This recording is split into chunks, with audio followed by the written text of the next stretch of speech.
What is up? Welcome back to another video episode of the news. It is Monday. It is Monday. It is Monday. Wrong call.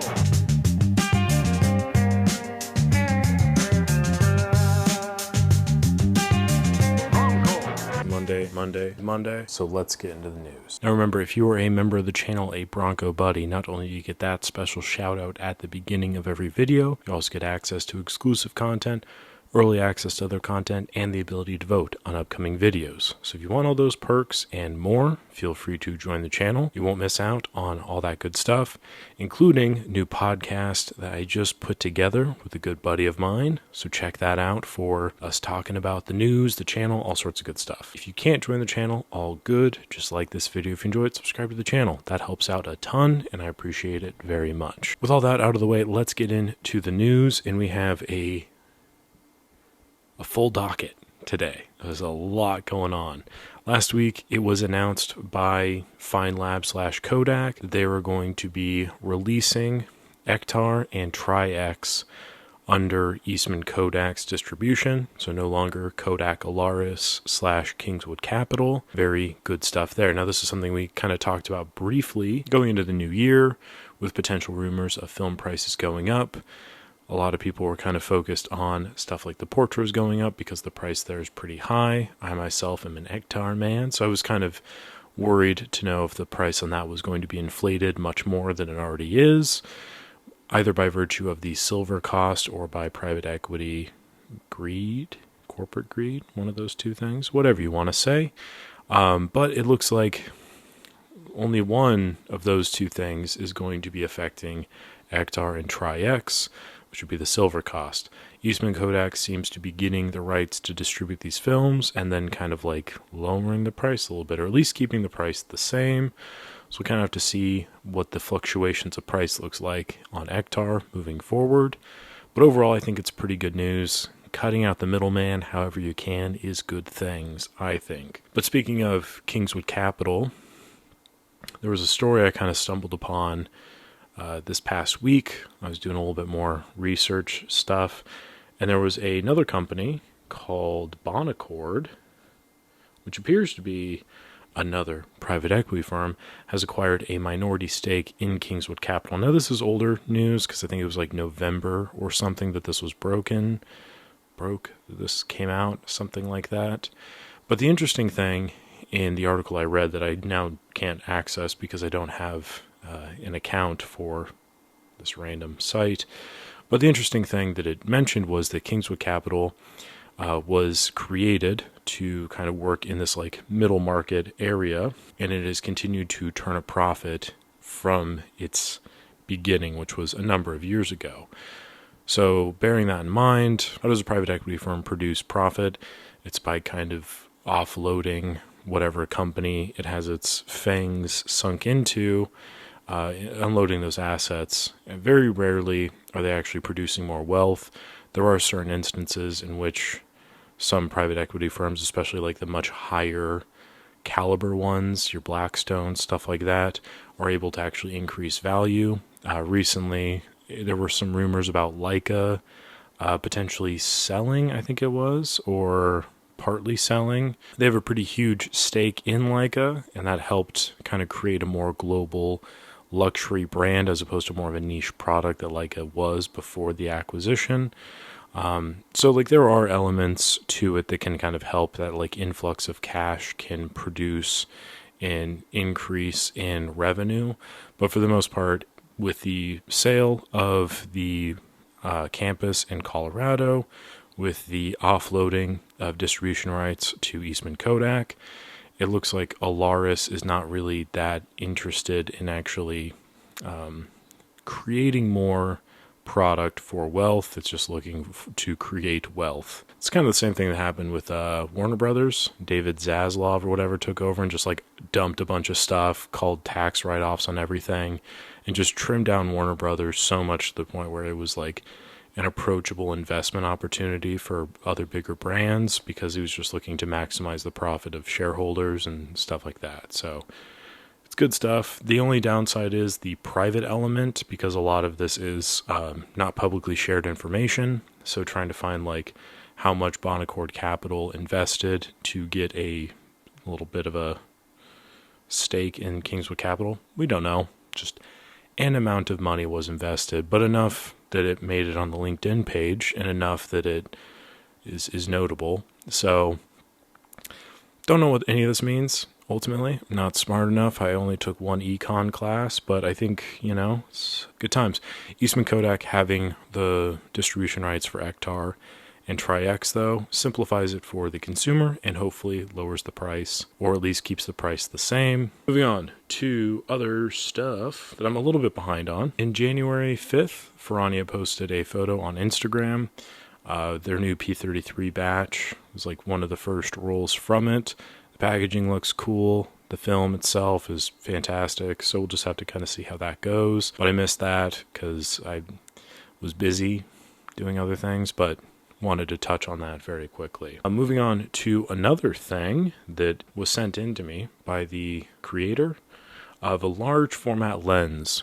And I believe this is the fastest large format lens, I think. I'm not super well versed in the history of large format lens, but this is a 150mm f1.6 lens. It is called the Grafnocht. This is a 4x5 large format lens, and it looks pretty good. And the Kickstarter just launched, and I believe it launched like the other day.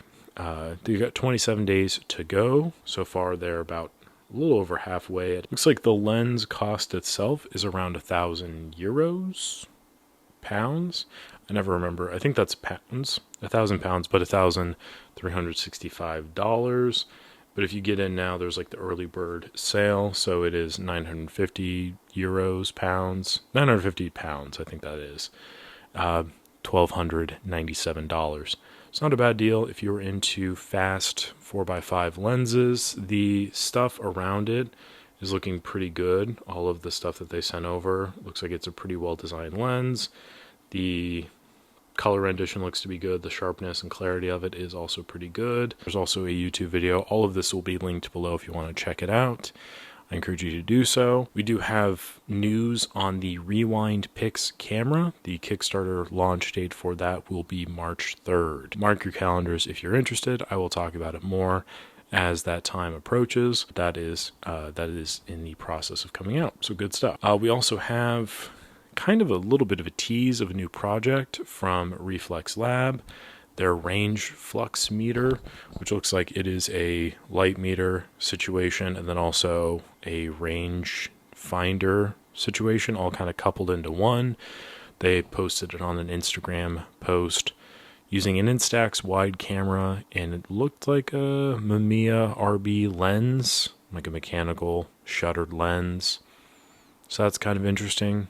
Let's stick with Instagram very quickly because I stumbled upon another post. This is from a company that has seemingly been around for a while. This is a converted back for Mamiya RB67 to a digital medium format back, like the Phase 1 backs. That's pretty cool. They're working on developing that, fixing the focusing issues, making sure it's nice and sharp. They're also working on an RZ67 back. So that could be kind of cool because we've seen a lot to do about the Hasselblad 500s with their digital back and like how expensive those can be. But having potentially a more affordable alternative in the Mamiyas, also getting a 6x7 digital back as opposed to a 6x6, that could be kind of fun. It's another one of those kind of niche products, but ultimately it could be pretty rewarding for people who are really into it. So love to see that. Speaking of niche products, we have a YouTube video going over the Ricoh GR4 monochrome and the Fuji Instax Mini Evo Cinema. This is from DP Review, and it's a pretty lengthy conversation, I believe about 50 minutes. It seems to be broken out like 25-25 for the Ricoh GR4 and the Instax Mini Evo Cinema thing. So you can check that out if you want. It's a very interesting conversation, and I think at a point they do a pretty good job of rationalizing the Ricoh GR4 monochrome to a degree. Like, they can kind of understand why people might want something like that, definitely more than I can, so props to them for that.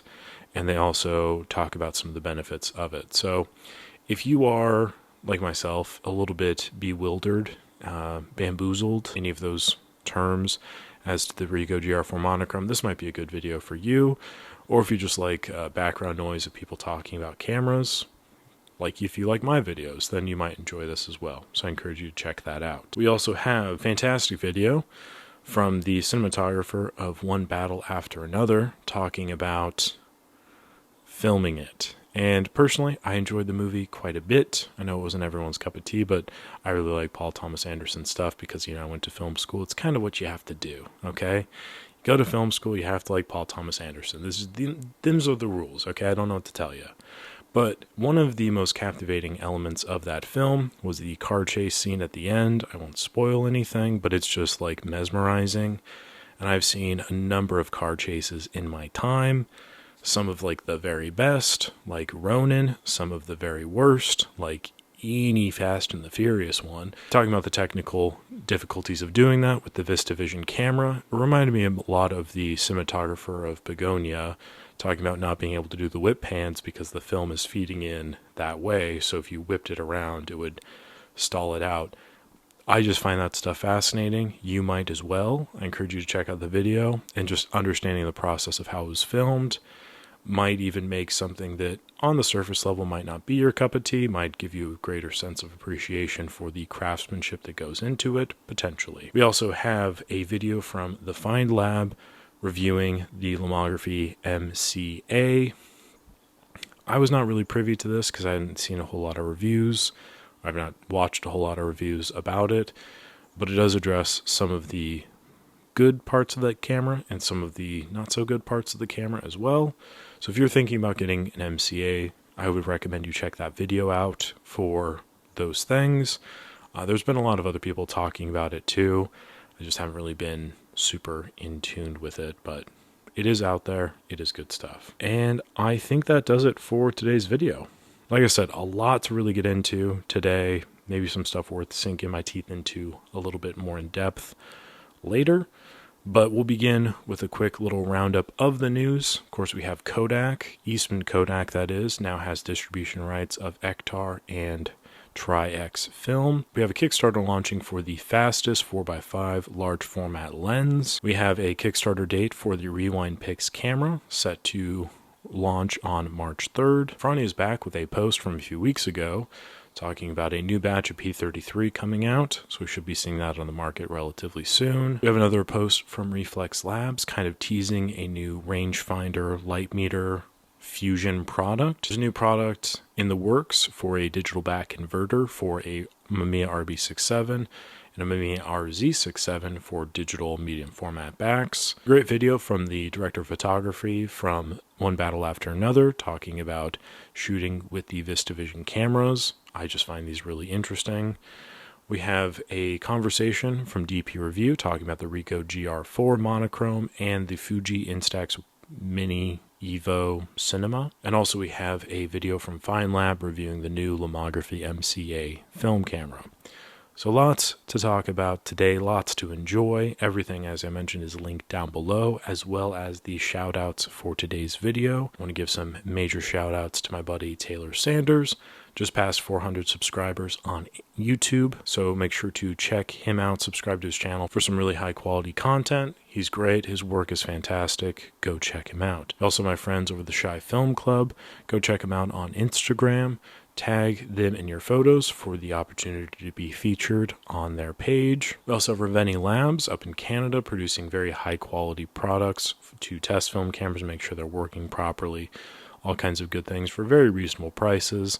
Also, I saw you recently launched a case cover for the Lomo light meter. Go check that out. My good friend Colorful Analog Cameras, who provided this wonderful piece of art here, as well as many other wonderful accessories. Go check out her website. Go give her some support on all the social media platforms. I appreciate very much. My good friends over the Celluloid Collective, great YouTube channel, lots of good resources for shooting and developing expired film. Check out their website as well for lots of good products. Finally, the app with frames, a great way to digitally catalog your analog photography. Get it for your phone or your computer, and check them out on the social medias as well. That pretty much does it for the news today. Thank you all again very much for watching. Appreciate it as always, and I will catch you on the next one.